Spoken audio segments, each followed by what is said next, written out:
Isa pong magandang umagang muli, isa panibagong linggo na naman na ibinigay ng Diyos sa bawat isa sa atin. And to that, we are so grateful, we are so thankful to His awesome provisions. We are so grateful for His supreme power that He has given us another new day to rejoice in the Lord. Hallelujah. Purihin po ang Panginoon. Muli, magandang umaga po sa ating pong mga kapatiran, mga kapwa kamanggagawa, kapalingkod sa gawain ng Panginoon, mga kababayan, kaibigan, kapuso, kaagapay. Muli, sa panibagong linggong ito ay sama-sama po tayong magpuri at sumamba sa ating Diyos na buhay. At sa pagkakataon pong ito, ako po'y naniniwala na all of us are already prepared to listen to the message of God. Akin pong inanyayahan ang bawat isa na makibukas po o buksan niyo po ang inyong Bible. Diyan po sa kalawang sulat ni San Pedro, the second letter of St. Peter, chapter 3, verse 8. Atin pong tunghayan ang talata pong yan. Diyan po natin, yan po yung pinaka-main text sa mensahe na nais po ng Diyos na atin pong pagbulay-bulayan sa umaga pong ito. Ulitin ko po, 2 Peter chapter 3, verse 8. Kung nandyan na po kayo, basahin po natin ang nilalaman po ng talatang yan. Ito po sa New Living Testament version. But you must not forget this one thing. Dear friends, a day is like 1,000 years to the Lord, and 1,000 years is like a day. Sa Tagalog po, mga minamahal, huwag niyong kakalimutan na sa Panginoon ang isang araw ay tulad ng 1,000 taon. At ang 1,000 taon ay tulad ng isang araw lamang. Pinagpala na po ng Diyos ang kanyang buhay at makapangyarihang salita. Sa sandali pong ito, tayo po ay mananalangin at hihilingin po natin ang gabay at patnubay ng Diyos sa ating pong pagbubulay-bulay ng salita ng Panginoon. Let us all pray. Hallelujah, in the presence of God. Oh, we worship the Lord. We worship. Let's worship God. Let's worship. Purihin po natin ang Panginoon. Hallelujah, hallelujah, hallelujah. Oh, hallelujah, hallelujah, hallelujah, hallelujah. Praise the name of Jesus. Praise the name of God. We declare your goodness, your greatness, your power, O Lord. You deserve the glory, honor, and worship of your people, O Lord. Oh, purihin ka, O Diyos. Purihin ka, Panginoon. Purihin ka. Hallelujah, hallelujah, hallelujah. Oh, dakila ka, Ama, dakila ka, O Diyos, dakila ka, Panginoon. Amang Diyos, sa ngalan po ng aming Panginoong Hesus, na aming Diyos, tagapagligtas ng aming buhay, kami po'y patuloy na lumalapit sa trono ng kahabagan, nagpupurit ng papasalamat sa panibagong linggo na dinagdag mo po sa buhay ng bawat isa sa amin. Samahan mo kami, Ama, sa aming pong sama-samang pananambahan. Although we are still online, O God, Lord, though virtual po itong service na ito. But Lord, naniniwala kami, Panginoon, saan man kami naroon, nandun po ang iyong presensya. As long as we open up our heart, O God, open up our mind, and centered everything on you, O Lord. Naniniwala kami, Panginoon, na ikaw, O Diyos, ay nasa kalagitnaan ng bawat isa sa amin, sa aming mga kanya-kanyang tahanan, na ngayon po, ang marami pong pamilya ang nakatunghayo, O Diyos, sa gawain pong ito. Ama, dalangin ko, O Diyos, ang malayang pagkilos ng iyong kapangyarihan, ang iyong pag-iingat, ang iyong pagpapala, ang iyong pong himala sa buhay ng bawat isa. At gayon din, O Diyos, sa pagkakataon pong ito, ang malayang pagkilos ng iyong buhay at makapangyarihan salita na mangusap sa puso't kalooban ng bawat isa sa amin, O Diyos. Bigyan mo kami ng pusong laging handang at bukas sa pakikinig ng iyong salita. Lord, pandinig na laging attuned to your message, O God. Heart that is open, O Lord, to receive your wonderful word of God. Word of encouragement, word of hope, word that is full of a blessing, O God.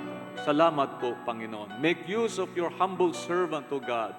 Abang ako'y patuloy na lumalapit sa iyo, nagpapakumbaba At amin pong inaamin, O Diyos, kung wala ka, wala kaming magagawa.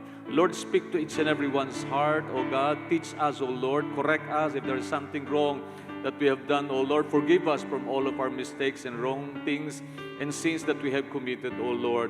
Let your righteousness cover us, O Lord. Let your salvation and forgiveness, Lord, embrace us. In the name of Jesus, we ask this in Jesus' mighty name, Lord. And Lord, do wonders and miracles in the lives of people, especially those who are in need of your loving touch, of your healing power. In Jesus' name, in Jesus' name. Panginoon, mangusap ka. Salamat po, salamat po. Salamat, salamat, salamat. Niniwala kami kapangyarihan ng Banal Espiritu ay malayang gumagalaw sa aming kalagitnaan. All the glory belongs to you, O God. Praises and honor is yours, Lord. In the mighty name of Jesus. Amen, amen, and amen. Hallelujah. Purihin po ang Panginoon. Hallelujah. Glory be to God. Okay. So, purihin po ang Panginoon. I would like to encourage everyone na kung kayo po ay, tama ba yun? Nakikita naman dito po yun.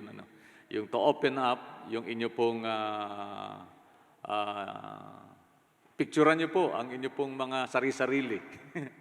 Kung paano nyo po ginaganap yung inyo pong online service.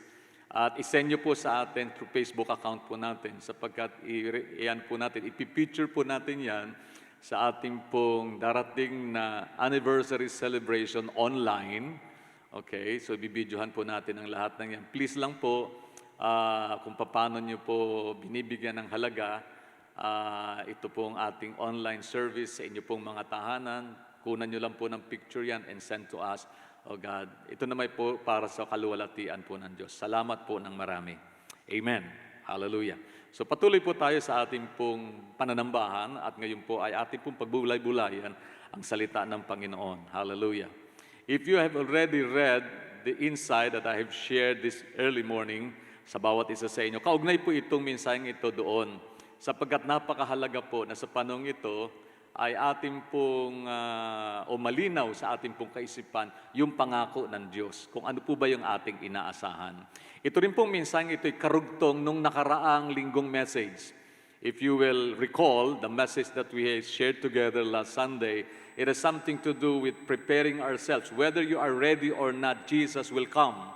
Bakit po? Handa ka man o hindi, ang Panginoon babalik sapagkat yun po ang sinabi niya at yun po yung pangako niya. Okay? Pinamagitan ko nga po pala ang mensahe ng Panginoon sa umagang ito ng stand firm, believe in God's perfect timing. Stand firm, believe in God's perfect timing. Maliwanag po na itinuturo ng salita ng Diyos na tayong lahat ay dumaraan sa tinatawag na panapanahon sa buhay po natin. Whether we like it or not, tayo pong lahat ay bound to follow time, bound to follow season, bound to follow schedules. Kaya nga po yung buhay natin, yung mundo, umiikot po yan sa kanyang orbit at yan po ay bound to rotate in its orbit every day, 24 hours a day sa bawat pag-ikot ng ating mundo sa kanyang axis. Okay, malinaw po yun. At rin po ay umiikot sa kanya, nagre-revolve po yan around the solar system within the period of 365 days. Di po ba? To assume 365 days. Kada taon ho, umiikot yan dyan. So, the world is bound to follow schedule. The world is bound to follow time. At maging yung buhay natin. Di ba? Ang birthday natin, binibiyang natin every year. And every year, it is bound to follow yung 12 months a year. And then every month, may days to number.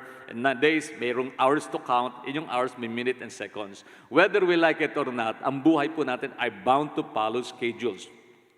We go through seasons of working and we go to season of resting. Kaya sabi ng Biblia, may panahon ng pagtatanim at may panahon ng pagbunot ng tanim. May panahon ng pagtatayo ng bahay at may panahon ng pag-iba nito. May panahon ng pagyayakapan at may panahon ng paghihiwalay ng pagyakap na yan. May panahon ng pag-iyak at may panahon ng pagluluksa. May panahon ng pagtawa at may panahon ng kalungkutan. May panahon po.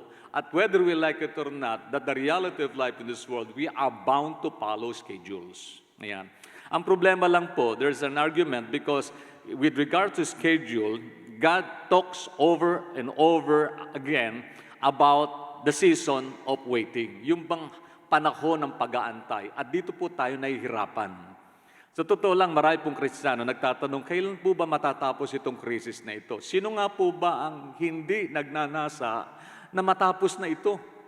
Di po ba? Yung iba naman ay nainip na, so dumarating doon sa punto ng buhay nila, nade-depress sila, nade-discourage sila because of the difficulties of how to cope with these new things that is happening to them, with this big problem, with this pandemic. So yung iba po nagpapakamatay, yung iba po ay nasisiraan ng isip, yung iba po ay nawawalan ng pag-asa, lumulungkot, nagkakasakit tuloy. At eventually ay namamatay. Yun po yung malungkot na parte sa panahon po ng pagkainip natin doon sa mga bagay na hinahangad natin. Ang Diyos po ay may mga pangako sa buhay ng bawat isa sa atin. If you read God's words and then declare the goodness of Him, tapos iniisa-isa niyo po yung mga pangako ng napakarami niyan. At isa po sa napakahalagang pangako ng Panginoon ay may kinalaman po doon sa talatang ating binasa. And I would like you to think about this. Sapagkat layunin po ng Panginoon, maranasan po natin yung kapayapaan ng buhay. Yung matyaga nating hinihintay, itong pangako ng Panginoon. Balikan po natin yung talata na ating binasa, doon sa 2 Peter chapter 3, verse 8 and 9. Okay, sama ko po sa inyo yung verse 9. Sapagkat may binanggit po ang Panginoon dyan, hindi lang po doon sa panahon na kung saan nais niyang matutunan natin, yung tayo po ay mag-adjust, na ang Diyos ay laging may schedule sa buhay natin. And He is in control of everything. Ang sabi po sa talatang 8, mga minamahal, huwag niyong kakalimutan na sa Panginoon, ang isang araw ay katulad ng 1,000 taon. Binanggit po ng Panginoon dyan yung panahon. Okay? Araw at taon. Sabi dyan. Okay? At ang 1,000 taon ay tulad ng isang araw lamang. Ang Panginoon na hindi nagpapabaya sa kanyang pangako. So may kaugnayan po itong binanggit niyang panahon na doon saan? Sa pangako ng Panginoon. Ano yung pangako tinutukoy niya dyan? Ang sabi niya dyan, okay, hindi daw nagpapabaya sa kanyang pangako gaya ng inaakala ng ilan. Sa halip, nagbibigay siya ng pagkakataon sa lahat sapagkat hindi niya nais na may mapahamak, kundi ang lahat ay makapagsisi at tumilikod sa kasalanan. Kung inyo pong bibigyan pansin, yung konteksto po ng kabuuan ng kabanata na yan, na kung saan atin pong hinango itong talatang ito po'y tumutukoy dun sa huling panahon, bago dumating ang Panginoon, bago tapusin ng Diyos itong mundong ito, at magkaroon ng kaganapan yung panibagong mundo na atin pong titirhan. It has something to do with last days. It is something to do with the second coming of Jesus Christ. It is something to do with the end of the world. When will it happen? Kailan ba ito mangyayari? Meron pong schedule ang Diyos sa lahat ng bagay na nagaganap sa mundong ito at sa buhay ng bawat isa sa atin. Kaya ang pamagat po niyan, stand firm, tayuan mong mabuti ang paniniwala at katotohanan na ang Diyos ay merong tamang panahon at yung kanyang panahon is always perfect. Ganap na ganap ito na magaganap ayon sa kanyang panahon at layunin na nais niyang mangyari ang bagay na ito sa buhay nating lahat. God is sovereign. Siya po'y makapangyarihan sa lahat at alam niya ang lahat ng bagay sa buhay ng bawat isa sa atin. Dito po, He has the perfect timing. Meron siyang ganap na panahon sa bawat pagkakataon sa buhay natin. Hindi siya huli at hindi advance yung oras ng Diyos. God is never in a hurry, but He is always on time. Ito pong teksto na ito, we see in today's passage, the Lord is sovereign over the future. When He mentioned, nambanggitin ng Panginoon itong huwag ninyong kakalimutan. Ang sabi diyan, sa Panginoon, ang isang araw ay tulad ng 1,000 taon at ang 1,000 taon ay tulad ng isang araw. Binibigyan po ng diin ng Diyos ang katotohanan na siya po ay may kapangyarihan sa bawat bagay na gaganap sa buhay ng tao, maging sa pangyayari sa buong mundong ito. God is in control and He is sovereign over the things that is happening in this world, over the time frame ng buhay ng bawat isa sa atin. Yun nga lang po, naiinip po ang bawat isa. Naiinip tayo, Lord, kailan ka ba dadating? Dumating ka na para itong mga pagsubok at problema ito ay mawalaan na. Umuwi na kami sa piling mo, O Lord, na kung saan doon, wala nang luha, wala nang sakit, wala nang dalamhati, wala nang nagkakasakit, wala nang virus, wala nang problema, wala nang nagugutom, wala nang naghihirap. Doon po sa mga nagmamahal sa Panginoon, yun ang pangarap nila. Pero doon sa mga hindi handa, Lord, wag muna, Panginoon. Patagayin mo po na yung panahon. Yung mga tao bang ang plano niya nandito lang sa mundo, ay hindi nila iisipin yung katotohanan ng Panginoon na nangako sa kanyang muling pagparito at ang katapusan ng mundo. People who are not prepared for the coming of Jesus, never think about those things. Hindi mo nila iniisip itong bagay na ito. Pero sa mga tunay na nagmamahal sa Panginoon, tunay na nakatunghay sa pangako ng Diyos, pinananabikan ito ng mga Kristiyanong tunay na nagmamahal sa Diyos. Maranatha! Amen! Jesus is coming very soon. Yan. As I've said, we see today in this passage that the Lord is sovereign over what? Over the future, over every time schedule ng buhay natin. Ang sabi nga po na aklat ng Daniel chapter 4, alam niyo po ba istorya ni Daniel? I challenge you to read also the book of Daniel. At meron pong hari noon, ang pangalan ay Nebuchadnezzar. Ayan. Magandang ipangalan niyo po sa mga anak niyan, King Nebuchadnezzar. Siya po yung hari nag-rule over this world during the Babylonian Empire. Alam niyo po siguro yung world history, balikan niyo po yon. Ito po yung hari na kilala noon. Ang feeling niya, dahil siya marunong na pinuno, pinakamakapangyarihang nilalang, sa panahon na yon, nagyabang siya. Ganun naman ho talaga ang tao Di po ba? Kapag sobrang kayamanan, kapangyarihang dala, at medyo angat ang kanyang katangian, hindi nawawala yung pride. Dumating po sa haring ito na naging prideful siya. Alam niyo po, pinalo siya ng Diyos. Ang sabi nga po doon sa Daniel chapter 4, verse 32, sapagkat binigyan siya ng pinarusahan siya ng Panginoon, inalis ng Diyos yung katinoan ng isip niya. Basahin niyo lang po yun. Hindi naman po yun ang pinaka-konteksto ng ating pong mensahe ngayon. Pero nais ko lang pong pahapyawan ito, sapagkat upang pagtibayin sa kalooban at kaisipan natin, anuman ang nangyayari sa mundong ito, God is sovereign for everything, on everything. God is sovereign over all things.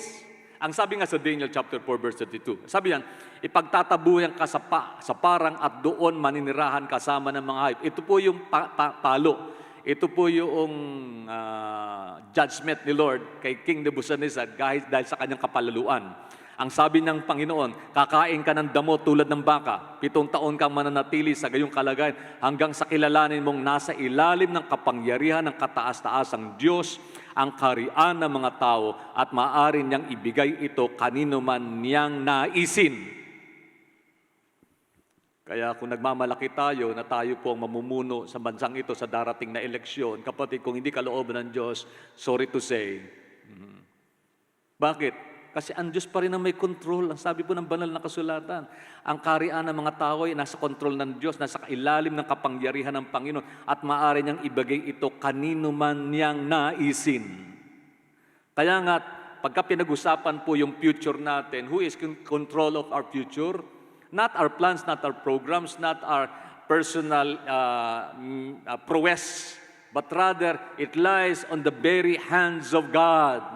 I tell you, my dear brothers and sisters in the Lord, hallelujah, purihin ang Panginoon.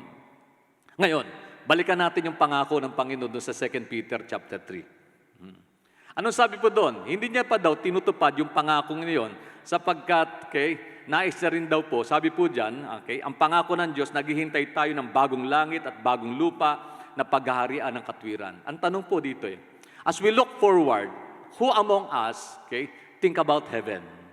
Madalas yung madinig ngayon ito sa akin Yung bihira sa atin, umaga pa lamang iniisip na natin, langit, Lord, kailan kami uuwi dyan sa piling mo? Lord, yan, di ba? Bihira sa atin yun. Umaga pa lamang, hindi ganun na nasa isip ng marami sa atin.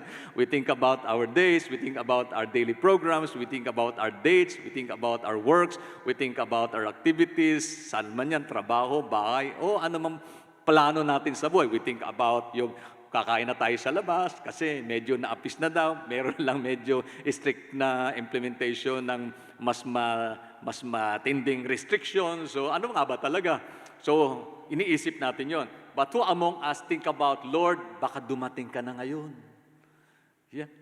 Kasi may nagaganap na po sa Israel Maaring dumating po yung fulfillment that every nations will go against Israel at this point in time. And bago mangyari yung Panginoon, magra-rapture muna. At bago maganap yung Lord, uuwi na kami sa piling mo. Lord, any moment from now, rapture may come. Sino po nag-iisip ng ganung bagay sa ating pong buhay sa araw na ito? Who among us? And I hope, this message would challenge us to think seriously kung ano yung dapat nating i-prioritize sa buhay po nating ito. Amen. Hallelujah. Since we do believe, we believers of Christ, we Christians who are Bible-based believers, tayo pong mga mananampalataya, naniniwala sa salita ng Diyos, na tinatayuan yung katwiran ng Panginoon, naniniwala sa mga pangako ng Diyos, iyon po yung pangako na ating pong inaantay. Yung kanyang muling pagparito. Yung kaya nga't iba naiinip eh. Kaya sumula si Pedro tungkol dyan, sapagkat meron pong nangungutya. Ang sabi nila, akala ko ba ang Panginoon ay darating na? Pinangako na niya noon yun sa aming mga ninuno. Pero hanggang ngayon, di pa nagaganap yung mga bagay na yan. To the point that even believers of the Lord who believe that Jesus might come any moment from now, nagkakaroon na ng malabnaw na pag-unawa at pagtanggap at pagtayo sa katotohanan na yan. They are more inclined to follow their own programs and their own plans dito sa mundong ito rather than the plans of God, and to yield or submit their programs on the programs of God. Kasi nga po, nakalimutan, God is sovereign sa lahat ng bagay. Maging sa schedule ng ating buhay. Maging sa kanyang pagparito. Kaya sabi ng Panginoon, dapat yung tandaan ito. Huwag daw natin kalimutan. Ang isang araw sa Diyos, 1,000 taon sa atin. Ang 1,000 taon sa atin, isang araw lang sa Panginoon. Anong ibig sabihin niya? Nasa kamay ng Diyos ang schedule. At ang sabi niya, hindi pa niya daw tinutupad ang bagay na ito sapagkat binibigyan niya ng pagkakataon. Pakibalik mo nga kapatid, yung verse 9 na yon. Sapagkat binibigyan niya ng pagkakataon ng tao'y magsisi at magbalik loob sa Diyos sapagkat hindi niya nais na mapahamak ang bawat isa sa atin. Hallelujah. Verse 9, binanggit mo ng Panginoon yung bagay na yun. Ngayon, batid natin na ito pala yung pangako ng Panginoon. Ano yung dapat natin gawin? But what we do while we are waiting for God to do what He has promised to do. Habang inaantay natin yung pangakong ito ng Panginoon, ano po yung dapat natin gawin at ano po yung nararapat na makita sa buhay natin? Ilang mga bagay po. Ito pong message na ito is a series of messages. I would like to share only the first part of it.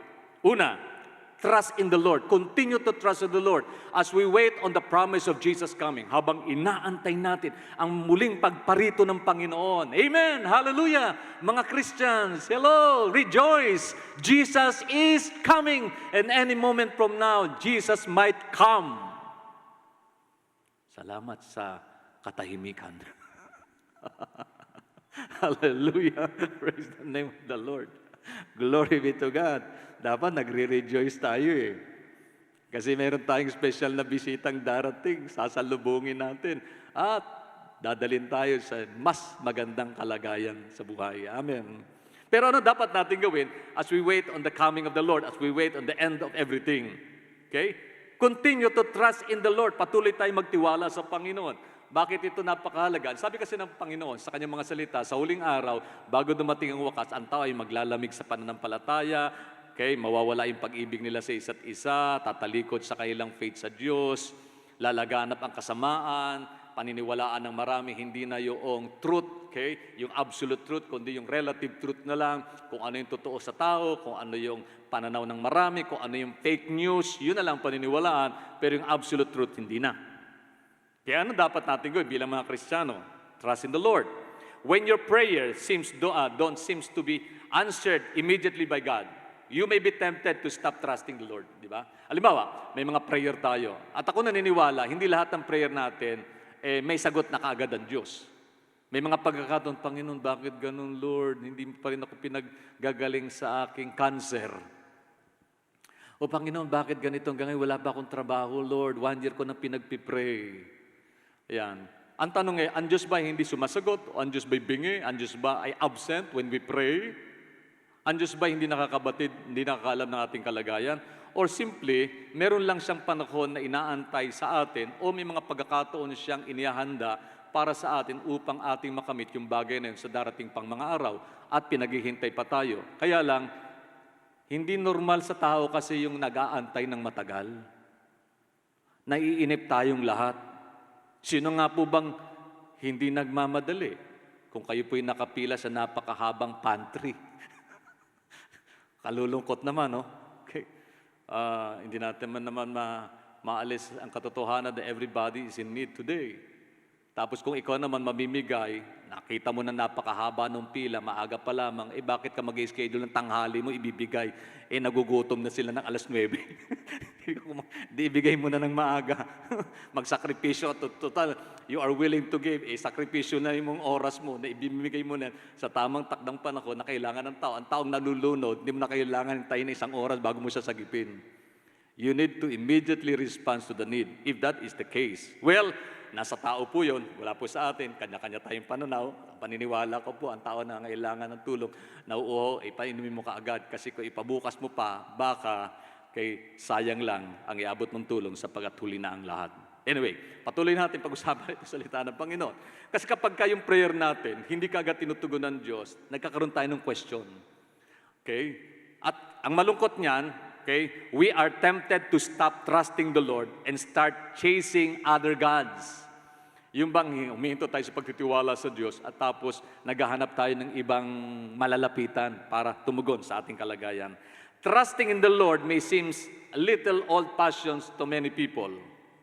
Pero ang sabi po ng Book of Psalms, God, your name is eternal. Ang sabi po doon sa awit, chapter 135, verse 13, ang pangalan mo o Yahweh ay magpakailanman. Lahat ng nilikha, Yahweh, hindi ka malilimutan. Ano pong binibigyan din dito ng verse na ito?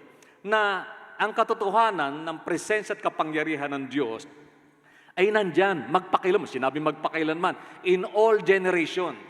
Noon, ngayon, at sa darating na araw. Yung presensya ng Diyos na naranasan ng mga mananampalataya nung lumang panahon, ay presensya rin ng Diyos na yung pwedeng maranasan sa mga oras na ito at sa darating na maaraw. Ang ibig sabihin, hindi po nagkulang na ipakita ng Diyos ang kanyang kapangyarihan sa lahat ng nilikha at ito daw ay hindi natin makakalimutan. Pag sinabing hindi makakalimutan, anumang henerasyon ng lumipas, yang pong memorya at katotohanan na yan ay magpapatuloy sapagkat pinatutunayan niya ng Panginoon sa bawat generations.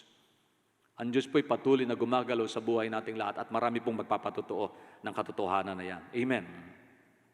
Alam niyo po, not trusting God leads to stress. Marami pong stressful people ngayon. Tingnan niyo ba mga katabi niyo? Mukha ba siyang stressful? Pastor, hindi. Kasi naka-face mask at saka naka-face shield. Ayan. Kaya nga naka-face mask, naka-face shield yan. Stressful yan. Hindi ho nawawala yun. Okay?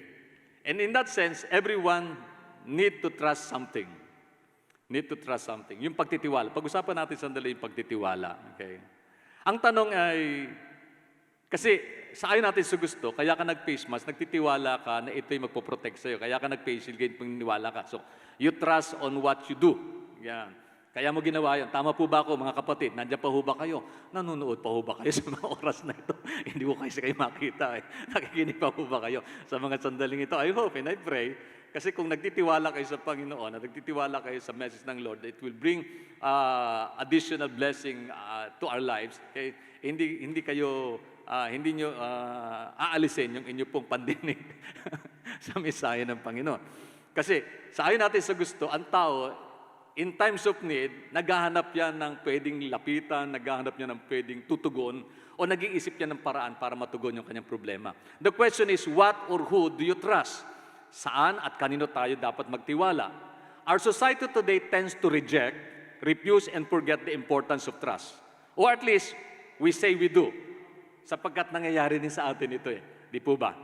Aminin natin o hindi, ito ang totoo. We are skeptical of everyone and everything. Kasi hindi ganun kadali magtiwala. Yan. Lalo na sa panong ito. Nag-aalinlangan tayo sa maraming bagay at hindi ganun kadali ang magtiwala ngayon sa kanino man. Kung minsan we don't trust our government in handling national issues. Totoo po yun. Kaya marami nagtatalo dyan. Even sa media o kaya sa internet, marami nagtatalo. Ang issue tungkol sa West Philippine Sea, ang issue tungkol sa COVID, ang issue tungkol sa politika, ang issue tungkol sa maraming bagay. Many people today don't trust our government. But there are people who trust it. But there are issues in life that we don't trust people. Yun po yun. Given na po yan, sa ayon natin sa gusto. Given na po yan. Amen po ba? Naniniwala tayo. We cannot appease everyone. Di mo pwedeng bigyan ng kaluguran ng lahat ng tao. Kaya nga, dapat po nating tanggapin ang katotohanan ito. Hindi lahat nakangiti sa iyo. Hindi lahat matutuwa sa atin. Kung minsan, we don't trust our employee and even our employers. Customer don't trust businesses. Parents don't trust their children and vice versa. Spouses don't trust each other. Pati yung mga mag-asawa, minsan nawawala na yung tiwala sa isa't isa. When you get down to the bottom of the decline of trust today, bakit po bumabagsak yung konteksto at kaisipan ng pagtitiwala sa panong ito? Matutuklasan po natin kung bakit nagdidwindle itong trust, pagtitiwala. Matutuklasan mo na ang pangunahing dahilan nito ay ang truthfulness sa word at indeed ng bawat isa sa atin. Di po ba? Halimbawa lang bakit may mga magkapatid nag-aaway? Kasi may mga bagay kang sinabi, hindi mo tinupad, o may mga mag-asawa, o may relasyong hindi nagiging maayos. Kasi may mga pangako kayong hindi nyo tinupad. So nagkakaroon ng untruthfulness. Saan? Sa salita at sa inyong ikinikilos. Yun po yung isang pangunahing dahilan kung bakit yung salitang trust ay nabubura na sa kalooban ng marami. Ang tawag dyan ay truth decay. Kung may truth decay, may truth decay. Lumalaganap ang kasinungalingan, kabulaanan, pagbabalat kayo, hindi pagiging tapat, o yung dishonesty natin. Yan, bibili ka ng isang bagay, suki, sariwa ba ito? Oo, ay kakakatay lang ho niyang kanina. Yung pala galing lang ho sa freezer at isang buwan nang nakaimbak doon. Kakakatay lang sa freezer. So yung dishonesty sa negosyo, sa trabaho, sa ating gawain, maging sa paglilingkod sa Diyos. Kasama po yan. Ang kawalan ng katotohanan. Kaya nga, uso ngayon at laganap yung fake news o yung false news. At kung minsan, yung pinaniwalaan ng marami. Alam mo ba na ang truth at saka trust ay hindi po pwedeng ihiwalay. Ito po'y magkakambal. Magkasama ito lagi sa kanilang paglalakbay sa ating personal character. That's why God wants us to develop in this moment of waiting. Sa ating pong pag-aantay, meron pong gustong i-develop ang Diyos sa buhay natin. And that is yung patience natin. And remember this, patience is the fruit of the Holy Spirit. It is a byproduct of our belief upon the power of God that He can transform our lives for the betterment of it to be like Christ. Amen. Hallelujah. Naniniwala po ba tayo sa sinabi ko? Yung tayo po ay hinuhubog ng Diyos at tinuturuan niya upang matuto tayo magkaroon ng mga karakter katulad ng karakter ni Kristo. At yung isa doon ay yung katagang pagtitiis, pag-aantay, pagtsatsaga. Ayan. Hallelujah. So, develop na ating karakter. You trust people who tells the truth to you. Di ba? Tama po yun. Doon po sa may mga may asawa, pakitaas ang kamay lahat po ng mga may asawa at masaya sa kanilang buhay mag-asawa. Hello! Hallelujah! Purihin ang Panginoon. Salamat sa Panginoon. May mga nagtaasan ng kamay. Hallelujah!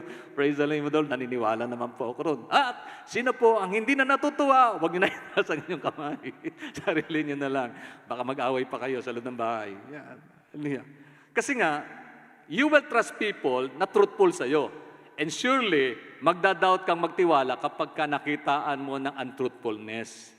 You trust people who tell the truth. Hindi mo pagtitiwalaan ang isang tao na sa palagay mo hindi nagsasabi ng buong katotohanan. At kung ikaw naman, kapatid, ay hindi naniniwala sa ganap at buong katotohanan, you never believe in absolute truth, malamang kahit na sino pa man na magsabi sa iyo ng totoo, hindi mo rin ito paniniwalaan. Yan. Kaya marami ngayon mas naniniwala sila sa lie, sa kasinungalingan, sa fake news, kaysa doon sa absolute truth, which is the word and the promise of God.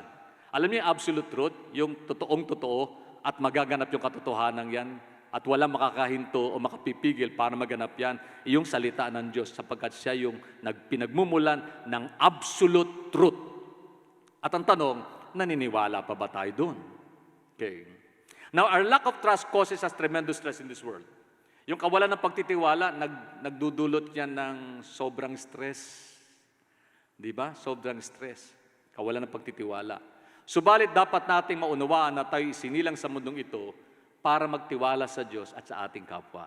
Ayan. Tanong, nagtitiwala pa ba tayo sa Diyos? Minsan mahirap, no? Pero tingnan niyo po, whether we like it or not, we must apply yung truth at saka yung trust. Halimbawa, bumiyahe po ako papuntang Quezon. May doon po akong dinalo na church doon. Medyo malayong lugar, liblib yung lugar. Tapos doon may ginagawa pong kalsada. Ginagawang kalsada. So one way lang siya. So meron doon nagpapahinto sa'yo. Hinto ka muna. Ayan, hinto ka muna. Okay. Bakit ako sumunod nung i-forma niya yung kamay ng kuminto? Okay. Hindi ko siya kilala. Kung ako hindi nagtitiwala sa taong yun, sasagasaan ko yun. Baka naman ito masama ang loob nito, hinaharang ako, baka hold upper. Hindi, meron siyang flag, puti at saka red at saka green. Nung i-raise up niya yung red, pinahinto ako, tuminto ako. Kung ako hindi nagtitiwala sa taong yun, kakausapin ko siya, bakit mo ko pinahinto? I-interviewin kita, sino ka ba? Para ko sundin. Hindi po, hindi ko na ginawa yun, kundi nagtiwala ako na tama yung sinabi niya at tama akong sumunod sa kanya. Tapos, okay, dumaan po yung mga sasakyan, yung pala, pinahinto ka dahil sa yung sasakyan may dadaan po muna. Ayan. So, isa-isa lang, isa-isa lang. Pagkatapos noon, sinenyasan ako, so sumunod ako sa kanya. Bakit ako sumunod sa kanya? Bagamat hindi ko siya kilala. Ang ibig ko sabihin, I apply my trust upon him. Yan. Sa mundong ito, hindi po pwedeng wala noon. Kaya bahagi po ng buhay natin ito. Okay? Bahagi po ng buhay natin ito. Okay? Na inubog tayo ng Diyos with the capacity and desire to trust in something greater than ourselves. Because why? Because God wanted to establish an intimate relationship with Him. At yung pumapasok yung salitang trust, pagtitiwala. Upang maging malapit ang buhay natin sa Diyos, napakahalaga ng pagtitiwala. We don't trust God. If we don't trust God, we will look for something else. At worst, we will create something else to trust. At yan po yung dahilan kung bakit po nagagalit ang Diyos sa marami sa panahong ito. Alam niyo po ba, mayroon pong consequences ang ating failure to follow God. Kaugnay nito, pwede ka kasing magtiwala sa iyong mga natapos na kurso rather than God. Pwede kang magtiwala sa mga diploma at mga certificates na nakasabit sa wall o sa dingding ng iyong bahay. Ang dami niyan. Di ba? Yung iba nga, hindi na malaman kung sa i-dedicate yan eh. Pati nga sa loob ng CR, may certificate at saka merong diploma. Pwede kang magtiwala sa mga naipon mong pera sa bangko. Pwede kang magtiwala sa iyong asawa na nangako sa iyo na mamahalin ka sa hirap at ginawa. Hallelujah. Praise the name of the Lord. May emosyon, no? May damdamin. Kasi merong yung pastor, ano yung pangako niya, parang hindi na nangyari. Wala na yung sa hirap, mamahalin. Kasi puro hirap, kaya iniwan ka na. Ganun po ba yun? Yan. Pwede mong ipagkatiwala ang iyong buhay sa iyong kaibigan, sa iyong business, sa iyong career, at marami pang iba. Alam niyo yung pagtitiwala, nandyan na po yan, given na po yan. This desire to trust on something larger than ourselves, hindi na po ito bago. Sapagkat noong pamanding unang panahon, ay binigyan diin na ito ng Panginoon sa kanyang mga salita. Na ang tao, tunay na naghahanap siya ng pagtitiwalaan niya. Ang sabi nga po na aklat ng Awit chapter 20 verse 7, ito po sabi rin, some trust in chariot and some trust in horses. Noong pamandino, ang tao din nagtitiwala na doon sa mga bagay na taglay niya. Sa anong pinagtitiwalaan nila? Yung karwahe nila, yung kabayo nila. Pero binanggit ho dyan sa Awit 20 verse 7, but we trust in the name of the Lord our God. Hallelujah. So, ibig sabihin, noong pa man din, naghahanap na ang tao ng pagtitiwalaan. Ngayon, tanong po, kanino ka nagtitiwala at saan mo sinasandig ang iyong buhay, ang iyong panahon at ang iyong bukas? Marami pong lumungkot ngayon kasi sad thing to say, nawala ng trabaho, bumagsak yung negosyo, hindi na nila magawa yung kanilang ginagawa, nabawasan yung pera sa bangko, lumungkot yung buhay.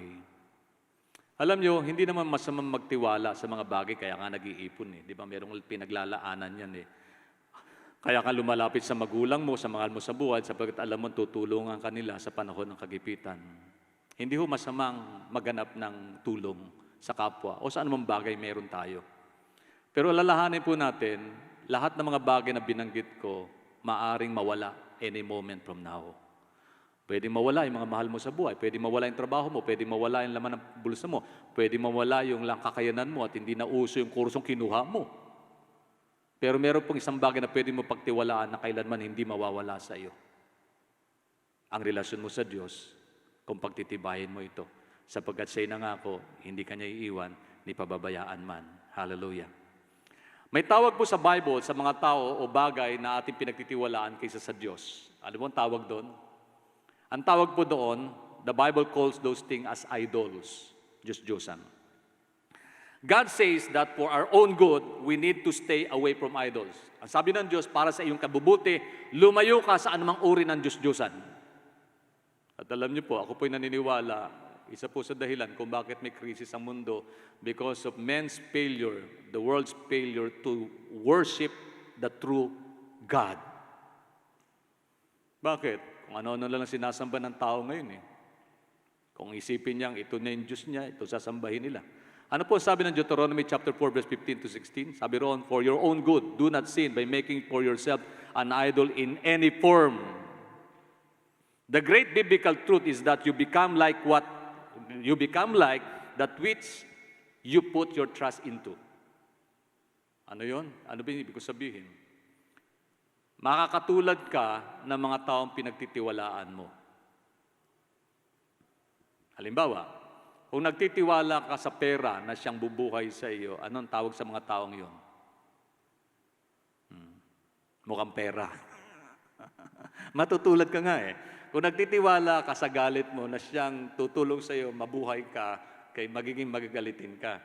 So kung ano yung pinagtitiwalaan mo, yun ang magaganap sa iyo. Kaya pagka nagtitiwala ka sa walang saysay na bagay, magiging walang saysay ang iyong buhay. Pag nagtitiwala ka sa bulag, magiging bulag yung pananaw. Pag nagtitiwala ka sa walang buhay, mawawalan ka ng buhay. You will become lifeless. Okay?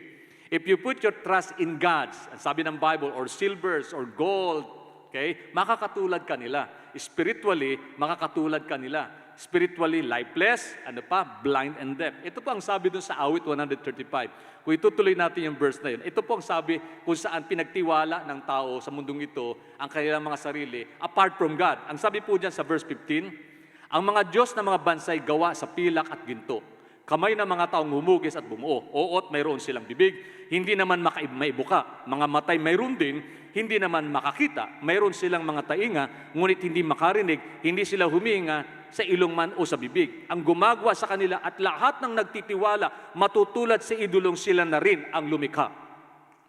Alam ng marami, ang katotohanan ito'y nagaganap sa mundong ito. And the Bible is very clear about that. Ang Biblia po'y punong-puno ng katotohanan. Ang problema lang, naniniwala pa ba ang tao sa Bible? O mas pininiwalaan nila yung katang-isip at pananaw ng tao, katulad ng binanggit ko dito. Kaya nga kung saan ka nakasandig, kung anong pinagtitiwalaan mo, you will become like those things that you put your trust into. Kaya sabi rito, kung ang paniniwala mo, pagtitiwala mo doon sa mga idolo, mga ribulto, mga bato, na yari sa anumang bagay, na hinubog ng tao, ito magagayari sa iyo. Makakatulad ka sa taong bingi, bulag, walang buhay, at walang pagtugon sa iyong kalagayan. But the good things, if you trust in God, you will be filled with life, joy, and will become more like Him. Ayan. Amen. Hallelujah. Sa mga mananampalataya, keep trusting God. As we wait on the Lord's return, ano ba dapat kong gawin habang inaantay ko ang Panginoon? Magmukmuk, mainis, maggalit, okay. Magkaroon ng impatience? Well, may solusyon ng Diyos. Ang sabi niya, keep trusting God. Ang sabi sa verse 14, okay, the same chapter 135 of the book of Psalms, for the Lord will going to vindicate His people. Ikaw na may mahabag sa lahat ng iyong lingkod, ang alipin ay lalaya sa kanilang pagkagapos. Tingnan niyo, pag nagtiwala daw tayo sa Diyos, anong sabi ng Panginoon? Mahabag ka sa mga lingkod ng Panginoon. Kaya tingnan niyo po, walang Kristiyano nagtiwala maging sa panahon ng pandemya at krisis na ito na pinabayaan ng Diyos. Marami pong magpapatotoo niyan, mga magulang, mga kapatid, at ilan sa mga yan ay kayo. Hallelujah. Kayo. May ginawa ang Diyos sa buhay niyo na nagpapatibay ng ating pananampalataya. Kaya ng Panginoon palayain tayo sa ating pagkakalipin. Kaya ng Diyos na tayo bigyan ng tagumpay. Hallelujah. Hence, patuloy na binanggit po ng sumulat ng awit 135 ang katotohanan ito, yung pangako ng Panginoon. Kaya anong sabi John? Let's praise the Lord. Marako tayo sa Diyos at purihin natin siya. Sabi sa verse 19 and 21, si Yahweh ay purihin siya, o Israel, maging kayong mga pari sa Diyos ay magpuri rin. Okay. Si Yahweh papurihan kayong lahat na libita, lahat kayong sumasambay magpuring sama-sama. Ang Diyos na nasa Sion ay sambahin at purihin, si Yahweh papurihan sa templo sa Jerusalem, purihin si Yahweh. Anong dapat natin gawin? Purihin mo ang Diyos. Let's worship the Lord. Let's praise God. Hallelujah. Because God is good. He is in sovereign control of everything. By His sovereignty, He controls everything. By His sovereignty, He gave us power to live. Amen? Itong panibagong linggong ito'y biyaya ng Diyos sa buhay nating lahat. Hallelujah. That's why God wants us to remain totally dependent. Nais po ng Diyos na ganap yung ating pong pagtitiwala sa Kanya. Tumingin tayo sa Panginoon sa panahon ng krisis na ito. Tanawin natin yung bukas natin na may pagtanaw doon sa pangako ng Diyos na ito'y malinaw sa buhay natin. That God is working His answer to all our needs, to all our prayers. May ginagawa ang Diyos sa pagtugon niya sa ating mga dalangin. Bakit tumatagal? Kumbaga sa anak, niluluto pa ang ulam para sa iyo. Amen. Kulang pa ng konting patak ng betsin. So, hindi pa kami nagbe-betsin. Hindi ko lang alam. Pagdating sa langit, tanungin natin, paano ba niluluto ang pagkain doon? Kasi may feasting sa langit eh. Yan, feasting sa langit. Sino kaya ang pinaka-chief chef sa langit? Hallelujah. When things aren't working out as you desire and wish, be patient. Kung may mga bagay po na iniisip nyo, nagtatagal, Panginoon, kailan ka babalik? Gusto na namin bumalik ka, Panginoon. Be patient. Kasi meron pang inaantay si Lord. Ang sabi nga niya dyan hindi pa niya tinutupad dito sapagkat binibigyan niya pa ng pagkakataon ang mga mahal natin sa buhay na hindi pa nakakilala sa paano makakilala. Paano sila makakilala? Kapatid, nais ng Diyos, gamitin mo ang iyong mga kamay, banggitin mo sa kanila ang kabutihan ng Panginoon, magpatotoo ka sa kanila tungkol sa katapatan at kabutihan ng Diyos at Kanyang pagliligtas. Sapagkat nais ng Panginoon na sila rin ay makasama doon sa langit na bayan na Kanyang inihanda na mabuting kalalagayan ng sino man nagtitiwala sa Kanya. Hallelujah. Don't stop on believing God. Hallelujah. Ang Diyos po'y nandyan. Gumagalaw siya. Huwag mo siyang unahan. His timing is perfect. Trust Him. Hallelujah. As I wind up with this message, Lord, thank you for vindicating your people. Thank you, Lord God, for expressing your compassions and love to each and every one of us, to your servants. Tulungan mo kami magtiwala sa iyo, Panginoon, mag-worship sa iyo, at madama namin yung full joy, peace, and yung patience, Panginoon, sa amin pong pag-aantay. Maaring, paano natin gagampanan yung, paano tayo magtitiwala sa Diyos in this moment of waiting? Sa panahon na ito ng pag-aantay, marami nag-aantay ng trabaho, nag-aantay ng ayuda, nag-aantay ng kagalingan, nag-aantay ng tugon ng Diyos sa kailang problema. At karamihan sa atin nag-aantay doon sa fulfillment ng pagparito ng Panginoon. Ang sabi ng Micah chapter 7 verse 7, I trust the Lord God to save me. Nagtitiwala ako sa Diyos na siyang magliligtas sa akin. And I will wait for Him to answer my prayer. Sabi po ni Micah, iintayin ko ang Diyos sa pagtugon niya sa aking dalangin. Marami po ako natanggap na message tungkol sa prayer request na kailang mga mahal sa buhay nasa ospital. Meron pong maluba ang kalagayan. Naniniwala po ko, lahat tayo nananalangin nung matanggap natin yung balitang yan. All of us commit our time to pray. We immediately responded to the message of help. Sa anong paraan? Dumulog tayong lahat sa Diyos. Pero ang tanong, Panginoon, Lord, bakit nasa ospital pa rin? I don't know. But there are issues that only God could answer. Diyos lang ang makasasagot. Pero kung naniniwala, God ay may perfect time. At ang oras ng Diyos is always perfect. Ang sabi nga ni Micah, I will wait for Him to answer my prayer. The Bible is clear that we go through seasons in life. And one of the seasons that God talks about again and again is the season of waiting. While we're waiting, remember this, God is working. Habang tayo naghihintay, may ginagawa po ang Diyos. Huwag po nating isipin na yung panahon ng ating pag-aantay, ang Diyos ay tulog, ang Diyos ay absent, o ang Diyos ay hindi pinansin ang iyong problema. He just taking you through the season because God would like to use this time to work our circumstances for our good. Ginagawa niya ito sa ating kabubuti. Tingnan niyo po, ang isang ina na naglilihi, hindi naman pagkatapos ng ma-check up siya na siya'y naglilihi, bukas manganganak na. He knows the moment of time, he must wait 9 months bago niya ma-receive yung blessing na magkaroon ng anak. Amen. Even Jesus Christ delayed himself nung malaman nila na si Lazarus may sakit. Nag-delay pa siya ng ilang araw. At nung dumating ang Panginoon after 2 days of delay, dumating siya sa bahay na magkakapatid na Martha at Maria, parang sinisipan nila si Jesus. Panginoon, bakit ngayon ka lang? Ang inyo pong kaibigan na si Lazaro, patay na po.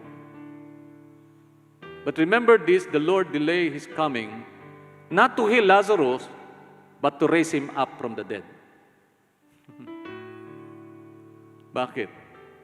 Kasi may kapangyarihan ng Diyos na gawin ang gusto niyang gawin. At may mas maganda siyang plano. Malamang sa panahon ito, hindi natin makita yung maganda. Pero when we believe, when stand firm and believe that God's timing is always perfect, marirealize na nating tama pala ang Diyos. Remember this, God is never in a hurry. He is eternal. He is watching. He is working. He is seeing how and when you will trust Him as you are waiting. You're saying, when, Lord? When it is going to happen? And God would say, trust me on this. Magtiwala ka sa akin, anak, sa bagay na ito. The problem with waiting is that our human natures in our society don't want to wait. Gusto natin nagmamadali.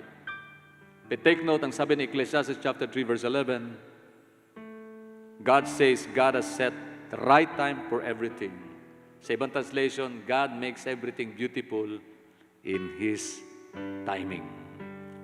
Ang tanong, ikaw ba ay nasa panahon ng pag-aantay? Naiinip ka ba sa sagot ng Diyos sa iyong kalagayan at pangailangan? Marami sa atin nag-aantay na magandang bagay na maganap sa ating buhay. Yung iba nag-aantay, sino ba yung mapapangasawa ko? Okay. Yung iba naman nag-aantay, kailan ako matatanggap sa trabaho. Yung iba naman nag-aantay, kailan ako makapamamasyal. Kailan ko magagawa mga bagay na ito. Well, everything sa program at schedule ng Diyos ay pwedeng maganap. May pangako ang Panginoon. Ang sabi ng Isaiah chapter 60 verse 22, I am the Lord, and when it is time, I will make these things happen quickly. Titigan niyo po yung verse na yun, mga kapatid, sa inyo pong screen. Anong sabi ng Panginoon? When it is time, I will make these things happen quickly. Hallelujah. Yes, nangako si Lord na darating. Kailan yon? Anong sabi ng Panginoon? Sa tamang panahon, gagawin ko ito ng madali. Nag-aantay tayo sa tugon ng Diyos sa kagalingan ng marami sa atin. He can immediately do wonders and miracles in your life. Problemang pampamilya. Kapatid, sa panahong ito nahahamon na tinitibag yung ating pananampalataya. Hanggang kailan yung ating pagtitiis? Hanggang kailan natin aantayin ang pagtugon ng Diyos? Remember this. Ang sabi ng Panginoon, ang 1,000 taon, isang araw lang sa Kanya. At ang isang araw sa Kanya, ang isang araw sa atin, 1,000 taon sa Kanya.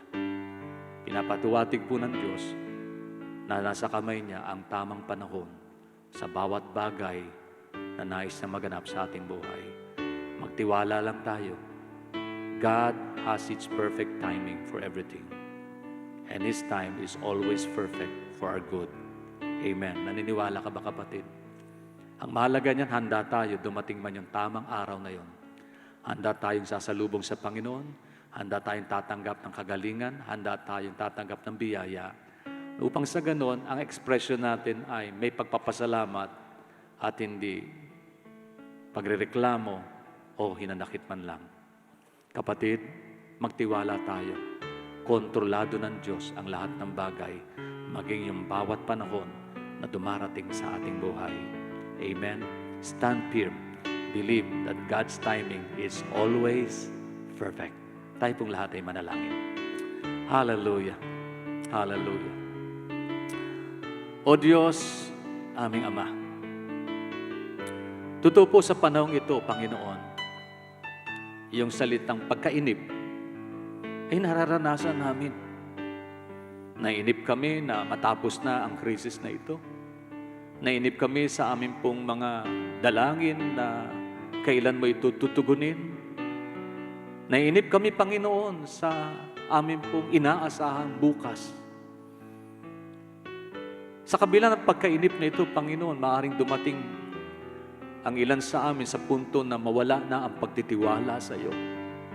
Ama, tulungan mo kaming laging tayuan ang katotohanan na ikaw pa rin ang may kontrol ng lahat. Ikaw ang may-ari ng lahat. At ikaw nakakaalam ng mabuti para sa aming lahat.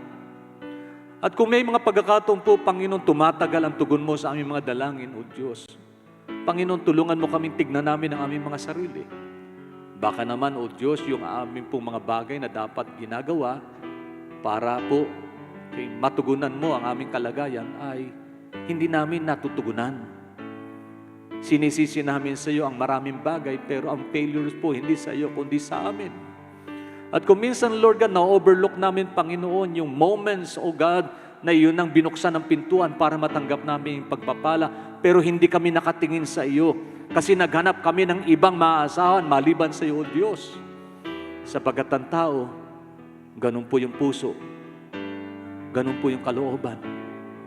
Pag hindi tinugon, maghahanap ng ibang tutugon na sa kailang pananaw, iyon ang makakaabot ng kailang kalagayan. Panginoon, patawarin mo kami. Kung may mga pagkakataon po sa buhay namin, may mga idols kaming ipinapalit sa iyo. O God, hindi man ito yung rebulto na yari ng kamay ng tao na hinubog na aming niluluhuran na sinasamba. Maaaring ito yung mga bagay, Panginoon, na kumukuha ng atensyon na dapat sa iyo nakatuon. Patawarin mo kami, Panginoon. Patawarin mo kami. Bigyan mo kami ng tagumpay, O Diyos, O God. Kagalakan, Panginoon, na ihanda namin ang aming mga sarili sa iyong pangako, sa iyong nalalapit na pagbabalik. Ito nagiging kaganapan sa aming paligid, indikasyon na, Panginoon, nagpapahiwatig ito na malapit na ang oras at panahon. Tulungan mo kami, Panginoon, huwag naming bakaligtaan ang pangako mo na napakahalaga na aming handa ang aming mga sarili sapagkat anumang sandali, maaari kay pumarito. Panginoon, tulungan mo kami, huwag kami magkulang, O Diyos, sa aming mga personal devotions. Lord, sa aming pong pagkipag-ugnayan sa iyo, lalo pong umigting ang init ng aming ugnayan sa iyo. Lagi po kaming mangarap, Panginoon, na lagi kang kausapin, pansinin, O Diyos, at basahin ang iyong mga salita at pahalagahan ito sa aming mga pang-araw-araw na pamumuhay, O Diyos. Hallelujah. Lord, iligtas mo ang aming mga mahal sa buhay na hindi pa nakakilala sa iyo. Tulungan mo kami may bahagi namin sa kanilang katotohanan na kaloob mo, O Diyos, O God, as we wait patiently for your coming, Lord Jesus. Lord, we ask, O God, for your divine love, grace, and mercy, for your message of salvation be heard by these people, O Lord. Help us, O God, to share your word with power, with courage, O Lord. Hallelujah. In the name of Jesus, tulungan mo kami huwag masayang aming panahon, O God. Nagawin po namin yung manarapat, yung patuloy kaming magtiwala sa iyo habang inaantay namin, O Diyos, ang pag-abot mo sa aming mga pangangailangan, sa aming kalagayan, at sa iyong muling pagparito, Panginoon. Hallelujah, hallelujah. Oh God, salamat po. Lord, we pray for those people who are sick. Ang mga may karamdaman, abutin mo sila, Panginoon. Tugunin mo po, pagalingin mo po. Naniniwala kami, Panginoon, kaya mong abutin ang bawat isa. Meron kang ginagawang bagay para sa kanila. At naniniwala kami, Panginoon, mas magandang nilalayan mo para sa bawat isa, O Diyos. Dagdagan mo ang aming pananampalataya. Dagdagan mo ang aming pagtitiwala sa iyo, O Diyos. Hallelujah. In the name of Jesus, bless every homes. Bless every families. Bless our ministry, the activities of the church. Bless your workers. Bless every people, O Lord. Bless all the members of Caloocan Bethel, our friends, our loved ones, even, Lord God, to those people who are tuned to this service, O God, whether you're part of our church or not. We pray for those people, O Lord. Pagpalain mo silang lahat, Ama, sa pangalan ni Jesus, O Diyos. makamit nila, Panginoon, ang tugon sa kailang inaantay, Panginoon. Inaantay sa iyo, O Diyos, God. Inaantay na pagpapala, inaantay na sagot sa kailang mga dalangin, Panginoon. Lord, tulungan mo sila, Panginoon, to wait patiently because we believe, O Lord, you have already prepared something good, something better for them in the name of Jesus. Salamat, salamat, salamat po. Salamat po. Hallelujah. Hallelujah. Thank you, Jesus. Purihin po natin ang Panginoon. Sambahin po natin siya. Hallelujah. Hallelujah. Yes, Lord. Let's focus our attention to God. Let's worship God. Hallelujah. Longing for your touch cannot compare to one day your core. Hold me now and never, ever let me go. Precious Savior, here I stand within your presence forever.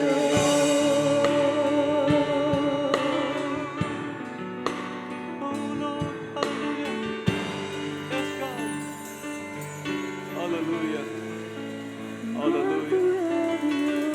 Hallelujah, hallelujah, hallelujah, hallelujah, hallelujah. Hallelujah. Bagamat, Panginoon, ang buhay namin is bound for eternity. But every segments of time and seasons, O Lord God, you have prepared better things for us. Salamat po, Panginoon, for teaching us the importance of waiting. Lord, salamat sa bawat biyaya na aming natatanggap ayon po sa itinakdang panahon. Salamat, Lord. Salamat, salamat, salamat. All the glory belongs to you. Honor and praise is yours. And Lord, we declare your goodness. We declare your timing. We declare your greatness, O God. In Jesus' name, amen. Amen and amen. Hallelujah. Purihin po ang Panginoon. Ilan pong mga mahalagang announcement, mga kapatid. Hallelujah. Paalala po, yung picture po ninyo, okay, habang naka-online po kayo, I just sent it to our Facebook account. Yan, tatanggapin po ng mga technical people natin yan. Or handling po the program para po sa ating po anniversary.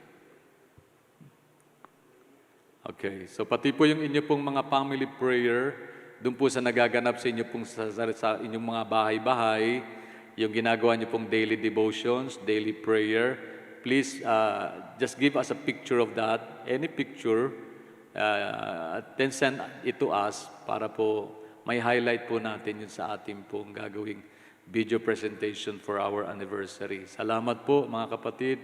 Please lang po, kailangan po namin as early as possible within this week matanggap po namin yung bagay niyan. Just send it to our Face account. Kung hindi po nyo alam kung paano, marami pong mga magagaling po sa bahay po ninyo. Just get in touch with your children. Expert po yan sa mga gadget. Doon po sa hindi nakakaalam kung paano ito, puntahan nyo lang po si Bunso, kahit po yan ay baby, may sagot po yan patungkol sa mga computer. Alam nyo po ba, mga expert po mga bata ngayon sa gadget and computer. Yan. So, wag niyo pong maliitin ang kakayanan po ng mga young people. Yan, magagaling po sila dyan sa bagay na yan. At hindi po mali na lumapit at humingi ng tulong sa kanila. At kayo naman mga young people, pagka humingi ng tulong sa inyo ang mga older people, wag niyo pong isasang tabi. Kasi kahit naman po kayo ay pinahinto sandali sa inyo pong paglalaro, bigyan nyo naman ho ng tugon yung kanilang mga kahilingan sa inyo. Simple lang bagay po.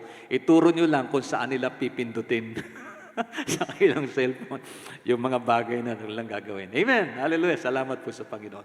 Andiyan po yung ilang mga announcement. Glory be to God. Hallelujah! So, praise the name of the Lord. Glory be to Jesus. Salamat po doon sa mga kapatid natin na patuloy po na nananalangin sa ating pong gawain. At yung po, tuloy pa rin yung ating pong online program at yung mga gawain po sa bahay-bahay, doon po sa ating pong mga home care group, okay?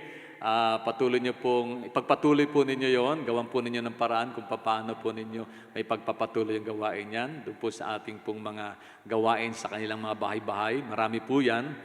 Sanay na po tayo doon. So patuloy lang natin i-enhance yun. Patuloy nating gampanan. Okay? Pangunahan po ng ilan po sa ating mga mahal sa buhay ang gawain po sa loob ng ating tahanan. Madatnan po tayo ng Panginoon sa kanyang muling pagbabalik ng ating pong tahanan ay naka-tune in sa Panginoon. Amen. Praise the Lord. Hallelujah. Okay, tayo po ay magtatapos na sa ating pong gawain sa umagang ito. Purihin po ang Panginoon. Tayo po ay umawit ng awit as we wind up this service this morning before we pray doon po sa ating pong pagtatapos. Hallelujah. Doon po sa mga bahay, sa kanilang mga tahanan, samahan niyo po kaming umawit sa Panginoon and then receive the benedictions of God. It's all about you. It's all about Jesus. The Holy One. You are the living Word. You are The center of my focus, Jesus. You are the Son of God. You are the solid rock. You are the center of my focus, Jesus. You're the lover.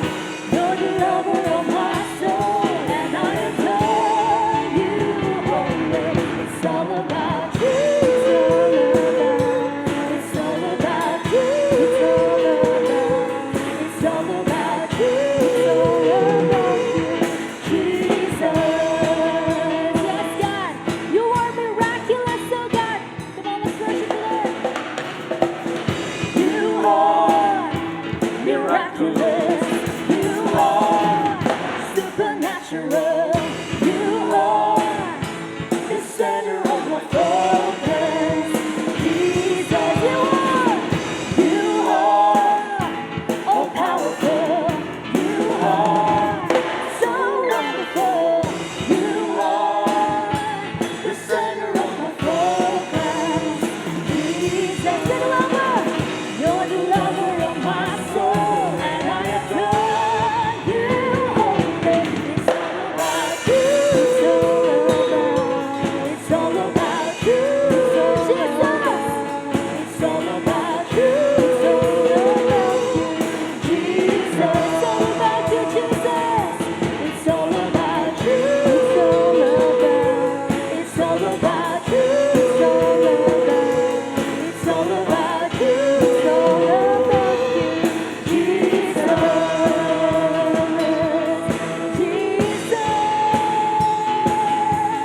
Jesus. Hallelujah, Jesus. Hallelujah, Lord God. Hallelujah.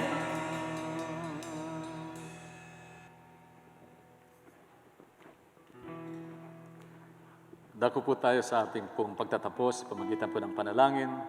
Hallelujah. Dakilang Diyos, marami pong salamat muli sa katatapos pong gawain, Panginoon. Salamat, Lord, sa pagtugon mo sa aming mga dalangin. Salamat po, Lord, sa pag-abot mo sa aming mga sitwasyon. Salamat po, Panginoon, sa iyong mga pangako.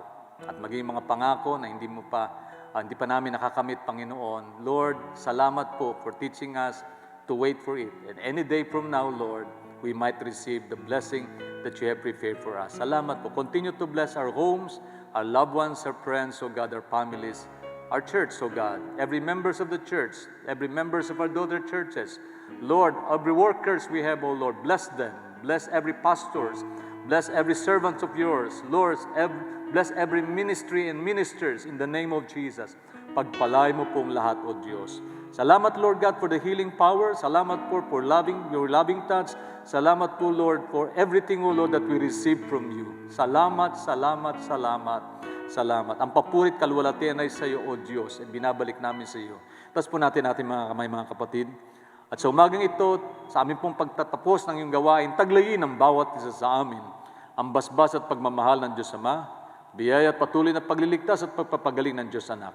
At ang pagkikipisan, kaaliwan, patnubay at gabay ng Diyos Espiritu Santo ay sumaaming lahat, ngayon at magpakailanman. Amen and amen. God bless you all. God bless you. Good morning pong muli sa bawat isa. Praise God.